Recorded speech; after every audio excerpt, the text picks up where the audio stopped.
Assalomu alaykum hammaga. Jabka haqiqatlarini bilmoqchi bo'lib, bu videoni ustiga bosgan bo'lsangiz, ko'rmoqchi bo'lsangiz, yaxshilab o'tirib oling. Hozir men bitta faktlar bilan qo'yib beraman bu narsalarni va u joyga ishga bormaslikni o'zingiz tahlil qilib olasiz.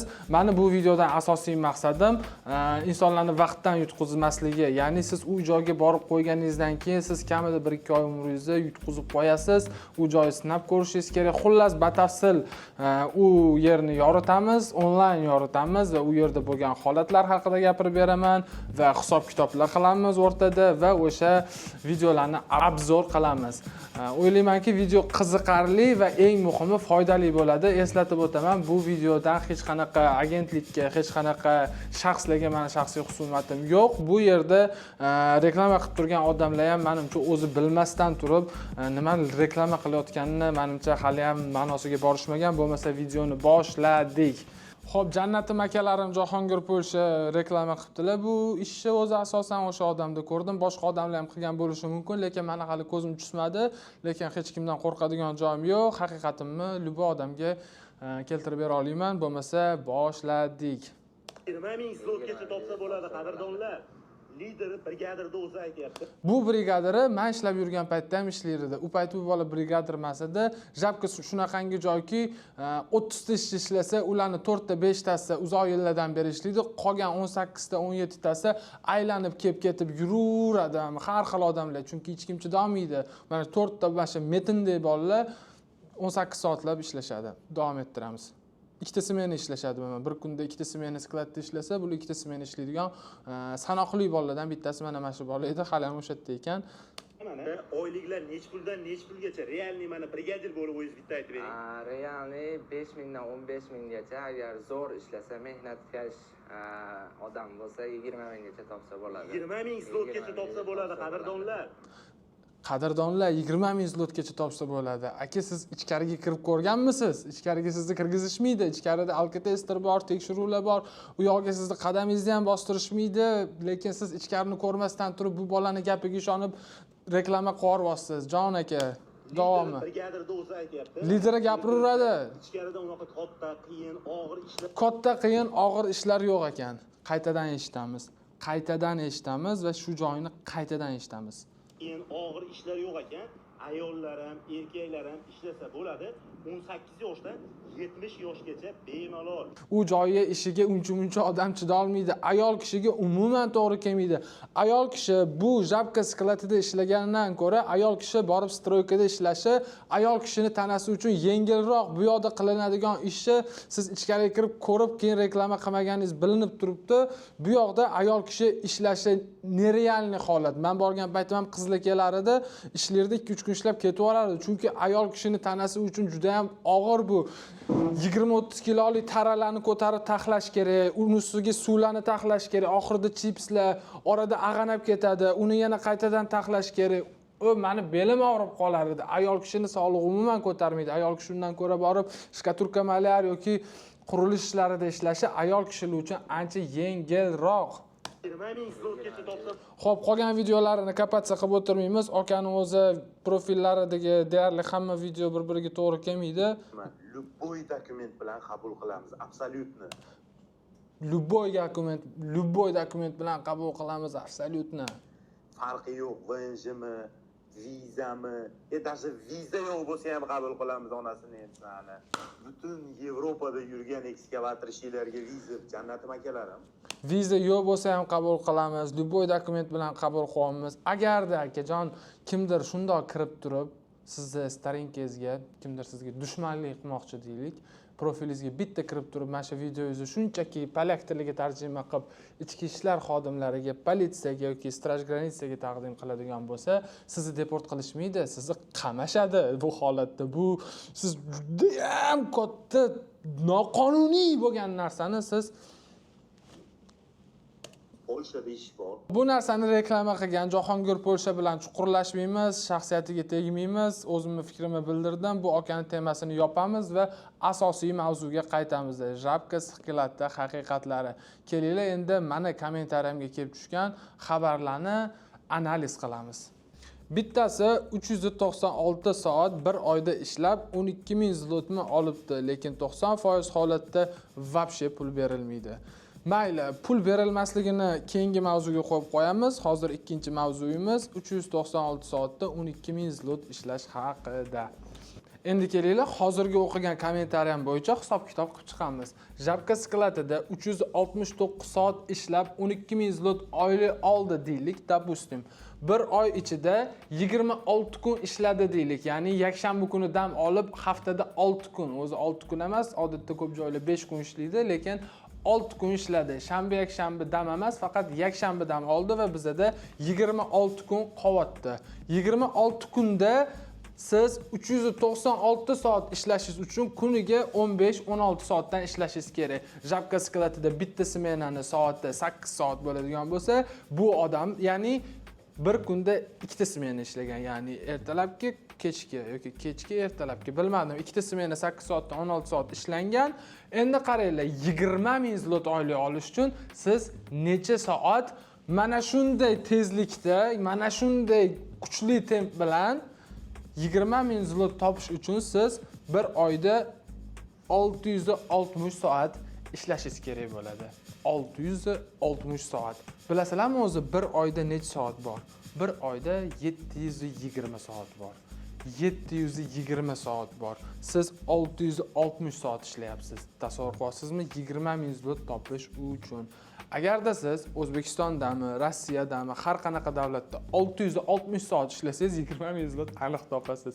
Jahongir aka, endi menga shuni aytingchi, mana shunaqa ishga o'zingiz biron bir ayol kishini erkak sifatida mana shu ishga olib borib tasha olasizmi?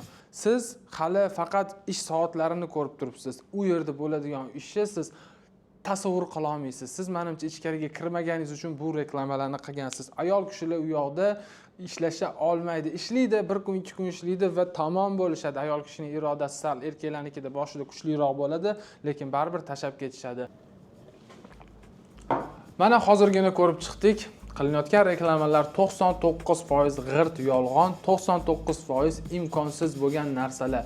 50 ta odamdan 4 ta odam 10.000, 12.000, 15.000, 18.000 zlot topishi mumkin. 50 ta odamdan 4 ta, lekin qolgan 46 ta odam unaqa pul topa olmaydi va orzu ham qilmaydi. Odam kelib ketib aylanib yuraveradi. Odamlarning oyligi berilmaydi. 20 kun ishlab ketsangiz oyligingiz berilmaydi. 3 kun ishlab ketsangiz oyligingiz berilmaydi va holanki Polsha qonunchiligi bo'yicha siz 1 kun ishlagan bo'lsangiz ham oyligingiz beriladi. Aytgancha videoda yana bitta narsa ko'zimga tushdi. Naqd pulda to'lov qilinyapti. Ya'ni naqd pulda oylik to'lov qilinyapti. Bu narsalar haqida ikkinchi qismda aytib beramiz, chunki men o'zimni shaxsiy hikoyamni aytib berish vaqtim keldi. Video tugadi deb o'ylaganlar uchun videoni eng qiziq joyi endi boshlandi. Endi men o'zimni boshimdan o'tgan, o'sha jabkani skladida ishlaganim, o'shani hostelida yashaganim va o'sha yer haqida batafsil ma'lumotlarni aytib beramiz. Marhamat. Assalomu alaykum. Meni ismim Yoqub, familiyam Hayitov. Toshkent shahri Mirzo Ulug'bek tumanida tug'ilganman. Sizlarga jabka haqida o'zimni hikoyamni boshlayman. O'sha yillari yoz edi. Kun juda ham issiq. Men o'sha paytda Varshavadan 40 km uzoqda bo'lgan Bloni shaharchasida yashar edim. U shaharchada men Flex nomli skladda ishlardim. U yerda hayvonlar ovqati, pochtalar, har xil stul va kichkina detalli xullas sklad edi. Juda ham kichkina sklad edi. U skladda men oyiga 6.500-7.000 zlot oylik topar edim o'rtacha. Va o'sha paytlarda men bilan ishlaydigan bitta do'stim aytdiki, ish chiqdi, oyiga 10.000 dan baland topsa bo'lar ekan, 15.000 ham topayotganlar bor ekan deyishdi. Men bu narsaga boshida rostdanmi dedim va biz o'rtog'im bilan qaror qildikki, o'sha skladga borib ishlashga, o'zimizni tayyor 7.000-6.000 zlot pul topib turgan joyimizni tashab.